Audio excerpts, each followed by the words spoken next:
Nous allons chanter le cantique 79, page 28. Écoutez la paix du berger. Page 28, cantique 79.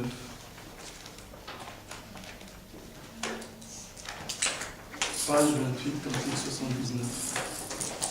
Écoutez la paix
Nous chantons les cantiques 18, page 18, cantique 46. La terre est vieille avec ses montagnes. Page 18, cantique 46.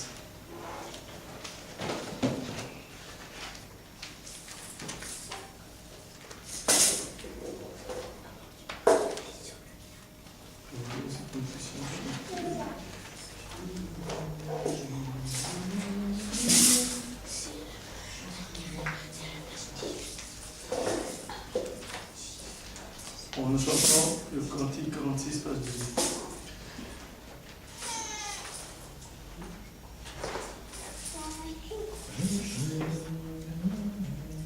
Jésus-Christ, notre Sauveur, prépare pour nous la cité de la nouvelle Jérusalem. Jésus-Christ, notre Sauveur, prépare pour nous la cité de la nouvelle Jérusalem.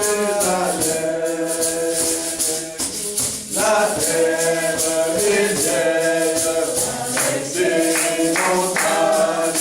La terre est vieille, oh elle est même plus belle. Jésus-Christ notre Sauveur prépare pour nous la cité de la nouvelle Jérusalem.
plus belle. Jésus qui notre sauveur, prépare mon nom. La cité de la nouvelle Jérusalem.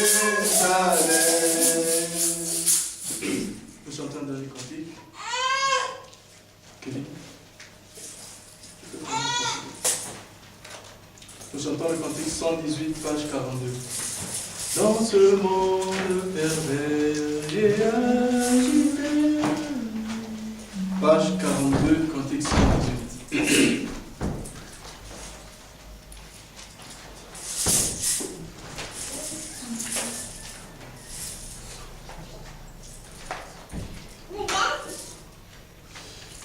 Page 42, cantique 118. Dans ce monde pervers et agité, Seigneur, tu m'as cherché. Tu m'as cherché. Et m'as trouvé au temps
chanter l'amour du Seigneur. Que le Seigneur nous aide et nous aide pour nous. Nous allons tenir debout, nous allons lire une écriture, nous allons prier et nous passerons à l'écoute de la parole. Allons prendre dans le premier livre de Corinthiens. Si on peut se tenir tous debout. Nous prenons le premier livre de Corinthiens, au premier chapitre. Nous allons lire à partir du verset 4. 1 Corinthiens chapitre 1 à partir du verset 4.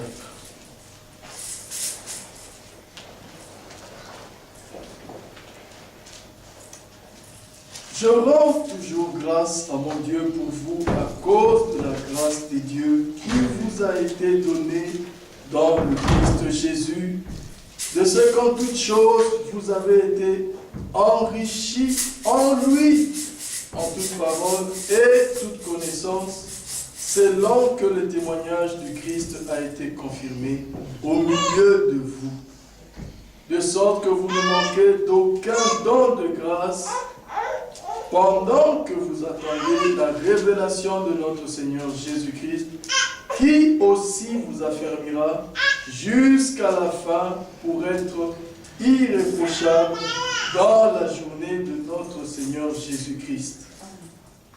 Dieu, par qui vous avez été appelés à la communion de son Fils Jésus-Christ, notre Seigneur, est fidèle. Amen. Amen. Vraiment, l'Écriture est claire et tout ce qui vient de l'Écriture est vérité. Comme le dit l'Écriture, que vous avez été enrichis en lui. C'est dans le Seigneur que nous avons été enrichis. Au sujet de la parole, nous avons été richement bénis. Le Seigneur a restauré la prédication de la parole. Le Seigneur est encore aujourd'hui agissant au milieu de ses serviteurs, de ses dispensateurs de la parole, de telle sorte que nous avons tellement été enrichis, de telle sorte qu'au sujet de toute la parole, nous avons reçu la révélation du Seigneur. Et toute connaissance nous a été donnée. Et l'Écriture dit que, qu'est-ce que cela a produit? C'est que le témoignage de Jésus-Christ a été solidement établi au milieu de nous. Solidement établi au milieu de nous. De telle sorte que nous ne manquons d'aucun don de grâce.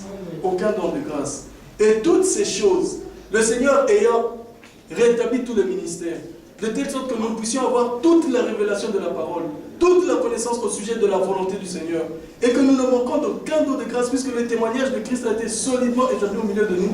L'Écriture dit, toutes ces choses, c'est dans l'attente du retour de notre Seigneur Jésus-Christ. Puisque nous sommes en train d'attendre la révélation de notre Seigneur Jésus-Christ, qui lui-même, en ce jour, nous affermira jusqu'à la fin, de telle sorte que nous serons irréprochables au jour où lui viendra nous prendre.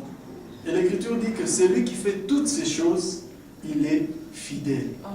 Encore ce soir, que nous puissions disposer nos cœurs, que nous puissions laisser le Seigneur lui-même encore rendre cette Écriture vraie au milieu de nous, que cette vérité, nous puissions encore l'expérimenter cet après-midi, pour que nous puissions constater que le Seigneur a vraiment rétabli et que nous attendons le parfait rétablissement de toutes choses, puisque la parole déjà a été rétablie. Nous attendons aussi que cette parole agissant en nous puisse rétablir aussi toutes choses que le Seigneur avait au début du ministère, lorsque le Seigneur lui-même avait commencé cette tâche, que le Seigneur lui-même avait laissé au milieu de son Église. Parce que nous savons que nous qui sommes les derniers de la dernière Église, nous allons vivre les mêmes expériences qui ont été vécues lors de la première Église, puisqu'il s'agissait de la même parole, et la même parole, ici à la fin, doit produire les mêmes effets qui ont été produits lors de la première Église. Nous allons trouver tous nos têtes dans la prière, et comme l'Écriture l'a dit, que toutes ces choses, nous les vivons, nous les expérimentons dans l'attente du retour de notre Seigneur Jésus-Christ, qui lui-même nous affermira, pour que nous puissions être rendus irréprochables en son jour, le jour où lui reviendra pour nous chercher. Nous allons tous lever nos voix et prier le Seigneur. Bien-aimé Père Saint, la préparation, Seigneur, c'est toi qui le fais. C'est toi qui nous as choisis et qui as fait de nous ton peuple. Et l'Écriture déclare que tu nous as engendrés par la parole de la vérité.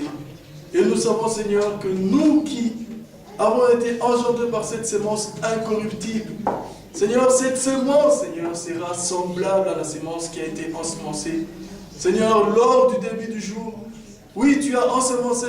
Maintenant que nous sommes arrivés au soir, Maintenant que nous attendons que le jour glorieux puisse arriver, puisse poindre à l'horizon, cette semence sera identique à celle qui a été ensemencée, de telle sorte que Christ sera rendu évident au milieu de nous tous. Et que Seigneur, nous aurons, portant déjà aujourd'hui à l'intérieur de chacun d'entre nous sa nature, nous pourrons manifester toute sa nature, nous pourrons manifester tous ses attributs, comme le dit aussi l'Écriture, comme c'est ta volonté Seigneur, que nous puissions être semblables à Jésus-Christ en tout point de vue. Toi-même tu accompliras ces choses, puisque l'Écriture dit que c'est lui qui a fait toutes ces promesses, c'est lui qui fait ces choses, c'est celui-là qui est fidèle. Nous savons Seigneur que ce qui sort de ta bouche ne peut tomber sans que cela ne puisse s'accomplir.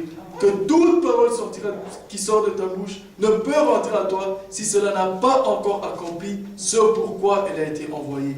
Aussi Seigneur, cette parole qui court dans l'accomplissement de tes promesses, dans tous tes élus Seigneur, cette parole accomplira parfaitement toute ta volonté en chacun de nous. Ainsi, toute ta volonté sera accomplie dans chacun de nous et nous pourrons alors nous attendre à recevoir la couronne de gloire.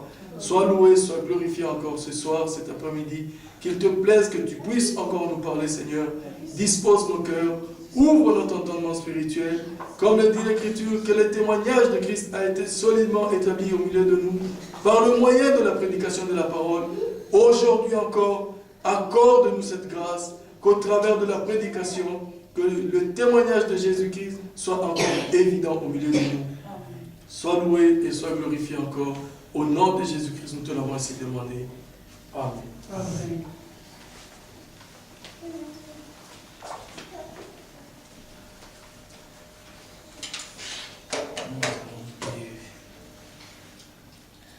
Dieu, notre Père, merci pour la lecture de ta sainte parole. Bénis encore ce moment qui est exprimé à notre disposition. Donne des paroles justes, édifiantes, pour que ton corps puisse être édifié. Permets que nous puissions écouter avec le cœur, et que la parole qui ira tout droit dans notre cœur puisse produire l'effet que tu attendais. Bénis ce moment de culte, bénis chacun de nous, sois au contrôle de tout. Amen. Que l'homme soit effacé, mais que ta sainte parole puisse être proclamée. Amen. Nous avons besoin de ta sainte parole pour nous préparer pour le glorieux jour de notre départ. Merci pour ta paix, merci pour ta présence, merci pour ta conduite, merci pour la persévérance qui plaît à chaque cœur, merci pour ton temps. Dans le nom de Jésus, notre Seigneur et Sauveur, nous avons supplié. Amen. Amen. Amen. Amen.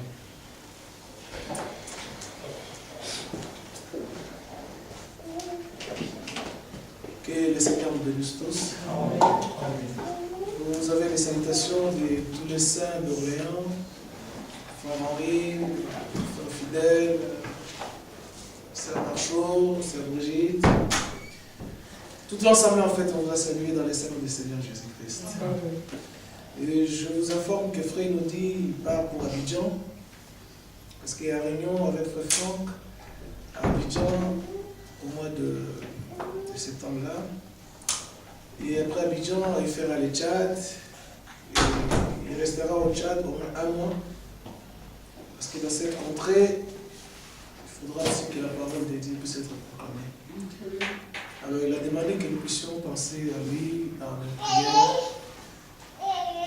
Et à chaque fois qu'il se lèvera pour parler de la part du Seigneur, que le Seigneur puisse lui accorder la force nécessaire et les mots justes pour l'édification de son peuple.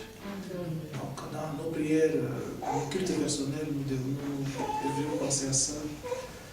Et comme l'apôtre Paul le même pouvait dire, pensez à moi dans vos prières, c'est très important. Même Frère Franck, il ne sait jamais de répéter, priez toujours pour moi. Il y a la fatigue, mais c'est Dieu qui accorde la force. Voilà, c'est quelques sujets de prière. Ceci étant, nous revenons dans 1 Corinthiens, là où le frère a lu, concernant cette grâce qui nous a été accordée. Regardez la réaction de Paul. Nous lisons dans 1 Corinthiens 15, et puis nous allons retourner dans 1 Corinthiens 4. concernant cette grâce. Parce que Moïse est venu avec la loi, mais Jésus est venu avec la vérité et la grâce. Amen. Donc, nous sommes au temps de grâce et Dieu pardonne encore. Amen. Mais après le temps de grâce, le pardon ne sera plus possible. Alors, nous lirons dans 1 Corinthiens 15, à partir du verset...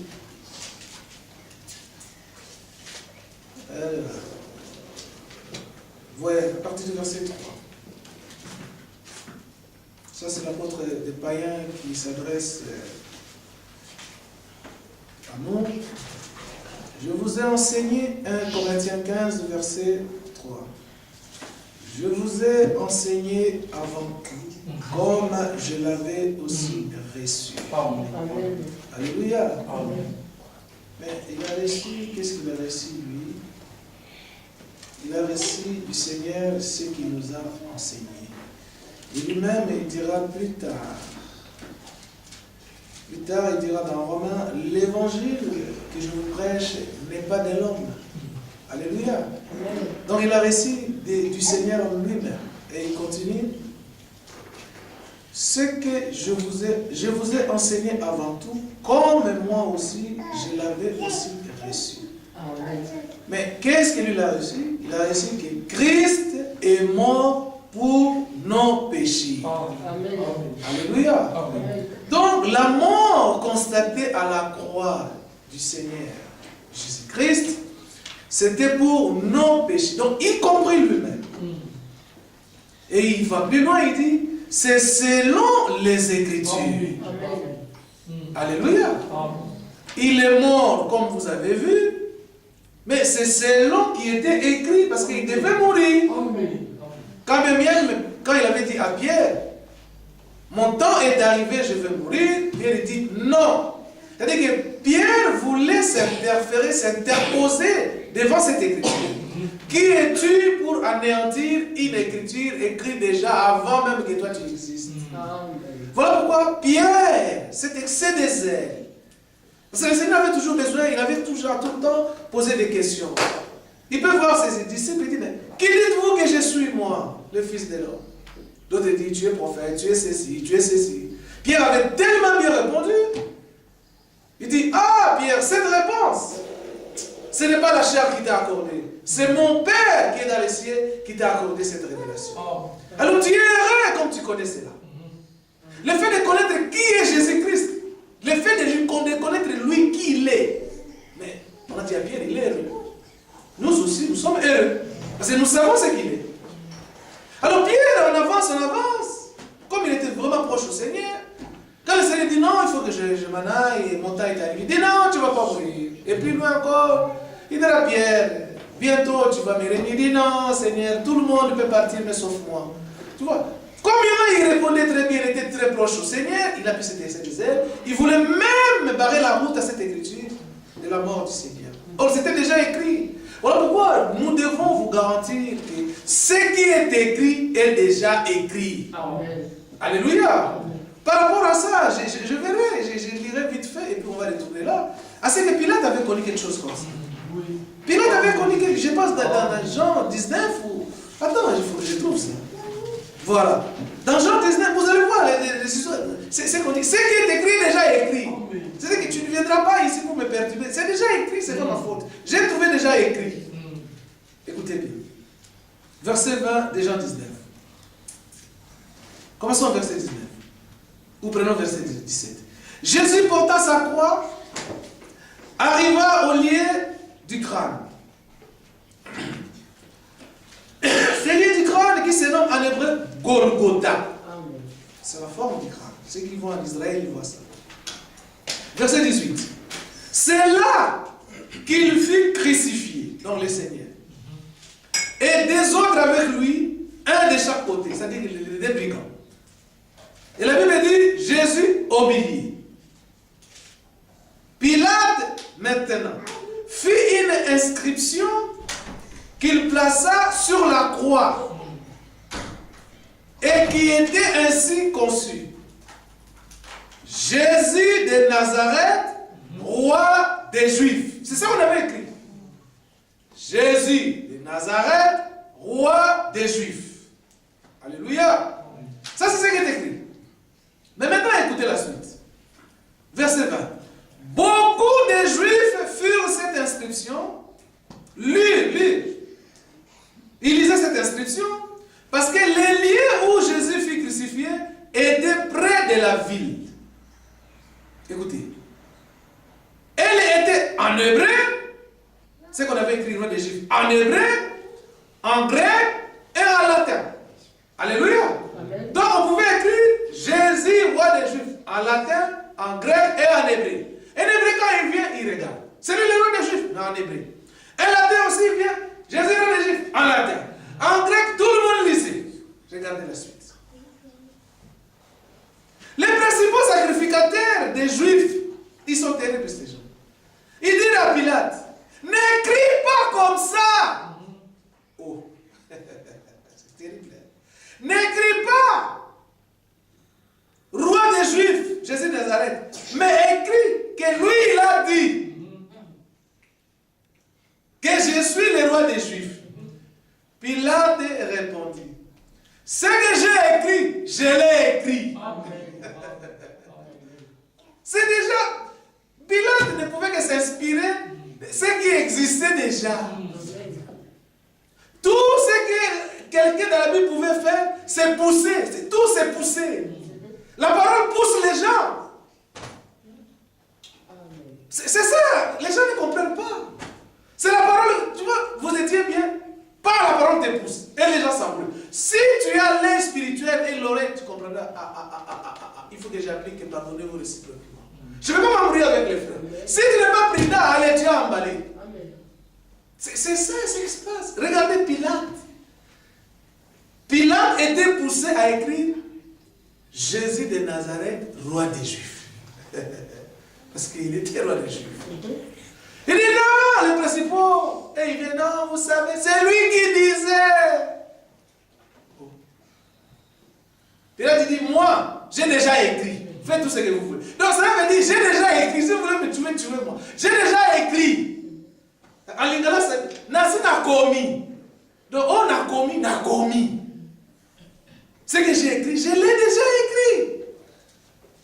C'était pour vous dire que quelque chose qui est écrit, ce n'est pas quelqu'un qui est né aujourd'hui, qui apparaît là, il dit bon, moi je suis ceci. Non. La parole va passer dessus de toi, ça t'écrase. Personne n'arrêtera ce que Dieu a déjà conçu dès avant la fondation du monde. Voilà pourquoi Abraham, notre père dans la foi, la Bible dit, lorsqu'il regardait à la promesse du Seigneur, il disait à son corps, je ne t'écoute pas. Parce qu'il voyait que c'est lui qui lui a dit, cette promesse est fidèle. C'est ce que nous avons lu dans 1 Corinthiens 4. C'est Dieu qui nous a appelés pour la communion de son Fils est fidèle. La fidélité, c'est quoi? J'ai dit le matin A, le soir, c'est A. Le lendemain encore A. Vous venez 10 ans plus tard A. Vous montrez l'arme qu'on va te tuer, j'ai dit tuer. Mais si c'est prévu que je reste dans ce monde, l'arme passera à côté. C'est ça en fait. Si c'est écrit que tu ne vas pas mourir avec l'arme de Kadogo, on va tirer, paf, ça va à côté. Parce que le Seigneur te voyait encore sur cette terre. Pourquoi nous disons cela? C'est juste pour vous dire, ce qui est écrit est déjà écrit. On ne peut pas falsifier. Même si tu fais des arrangements avec les pasteurs te diraient, oui, vous savez, pour toi, ça va marcher. Mais ce qui est écrit, se fera. Ce n'est pas ce que le pasteur a dit. Retournons à 1 Corinthiens 15. C'était juste pour vous dire, ce qui est écrit est déjà écrit.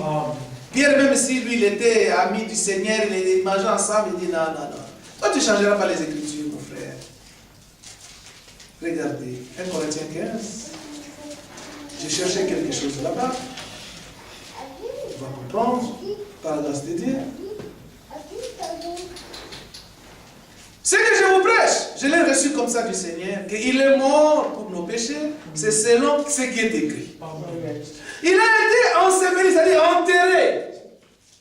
Et il est ressuscité, pas le quatrième jour, pas le deuxième jour. Le troisième jour. C'est selon aussi les Écritures. C'est-à-dire que ce qui est déjà écrit, tu ne peux pas arrêter. Il est mort, pas selon les songes, parce qu'il était écrit qu'il devait mourir. Il a été enseveli parce qu'on devait l'ensevelir pour amener nos péchés au loin. C'était prévu comme ça. Allez remettre le péché à celui-là, le propriétaire. Prends tes péchés. Et il est entré là-bas. Quand il est sorti, la Bible dit, il est ressuscité le troisième jour, c'est pour notre justification. Il devait sortir. Obligé. Les trois choses là, lui l'a fait. Maintenant, lorsque nous voyons parmi nous un frère décédé, nous disons, cet homme-là, il est mort, Jésus aussi était mort. Il nous a prouvé que parmi les frères, il y a d'autres qui partiront avant. Parce que Paul pouvait dire quelque part, nous ne mourrons pas tous, il y a ceux qui partiront avant. Mais il y a une écriture qui dit, comme tu pars avec l'espérance de la résurrection, Lazare est sorti. Donc la preuve de la mort du Seigneur, une preuve que nous aussi, nous allons passer là-dedans. Preuve de résurrection que nous aussi, les morts en Christ, ressusciterons. Aller à la gloire, c'est aussi une preuve que nous aussi, nous partirons à la gloire. Lui-même, il a expérimenté les trucs. Si nous allons dans des tentations, des soucis, lui, on a lu avec vous ici, il a été tenté de toutes tentations. Et de toutes les tentations, il est sorti vainqueur. Lui, il est sorti vainqueur. Mais nous sommes sortis des victorieux. C'est différent. Lui, il est vainqueur parce que c'est lui qui a combattu. Nous sommes des victorieux parce qu'on n'a rien fait. Ah, Dieu est merveilleux. On t'a mis quelque chose, dit, allez, frère Maurice, tu as gagné. Je n'ai pas combattu. Tu es héros. Un homme dans la Bible, on vient lui dire, tu es héros. Il dit, ah. Quand je regarde ma famille, moi héros. Il doute qu'on lui. Parce que pour devenir héros, il faut déjà combattre. Là, tu fais une bagarre avec les Syriens, après, programme. Ah, héros. Statue Lumumba, héros national. Parce qu'il a fait quelque chose. Mais dans la Bible, tu ne fais rien. Moi, je me pose la question, ces gens-là qui veulent faire quelque chose dans les choses de Dieu. C'est grave. Qu'est-ce que toi tu vas faire? Comme la prédication que j'entends toujours, non, vous savez, quand tu as des problèmes, Dieu fait une partie, toi aussi tu fais une partie. Toi, tu vas faire quoi?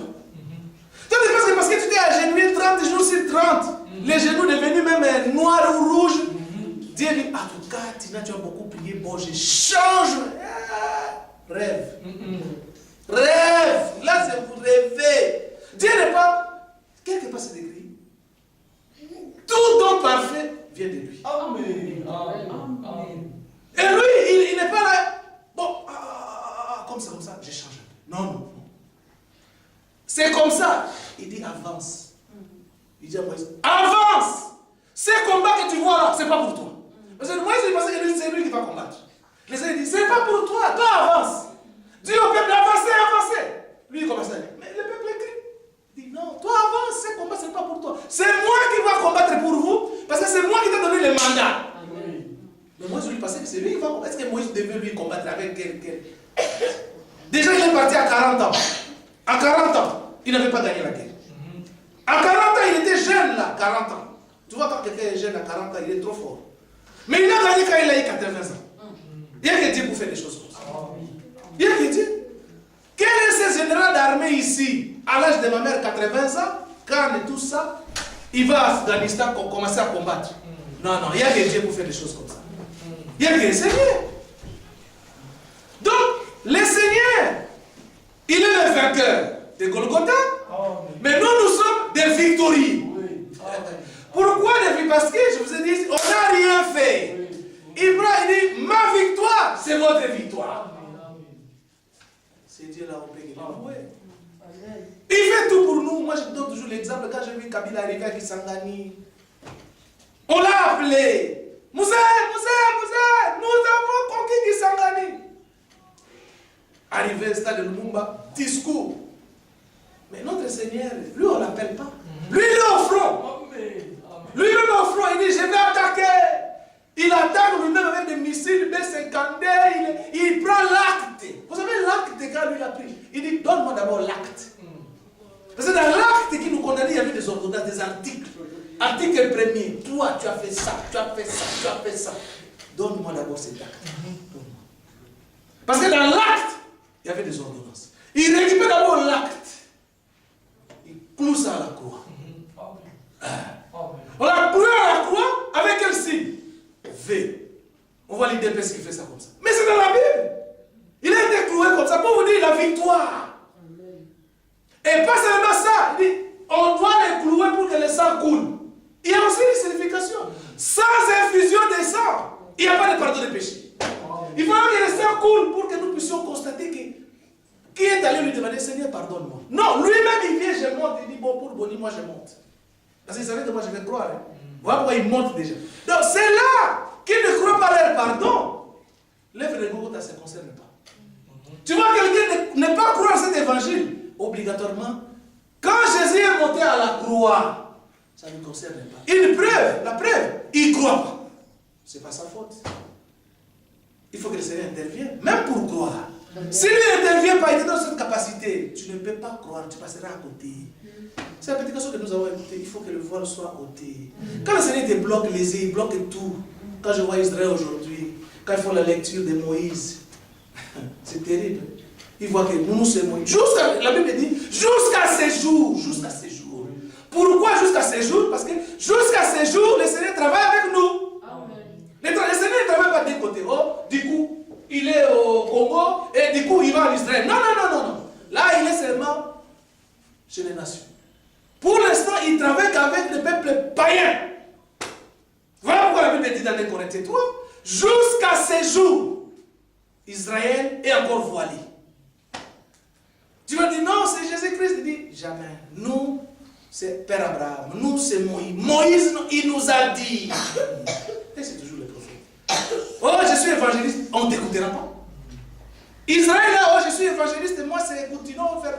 On ne t'écoute pas. Là-bas, c'est les prophètes. Voilà pourquoi les deux prophètes, lorsque nous partirons, avant que nous partions, les deux prophètes vont d'abord prêcher là-bas. Élie et Moïse. Donc, c'est pour vous dire quoi? Que ce qui est déjà écrit est déjà écrit. Et ce que nous vous prêchons était déjà écrit. Voilà pourquoi Paul lui-même dit, tout c'est selon les Écritures. Verset 5. Il est apparu à Céphas, puis aux 12. Ensuite, il est apparu à plus de 500 frères à la fois. Alléluia. Parce qu'avant, tout le monde pouvait le voir. Tout le monde le suivait. Mais après la résurrection, c'était difficile. Il apparaît à plus de 500 frères à la fois, dont la plupart sont encore vivants. Et dont quelques-uns sont morts. Verset 7. Ensuite, il est apparu à Jacques, puis à tous les apôtres,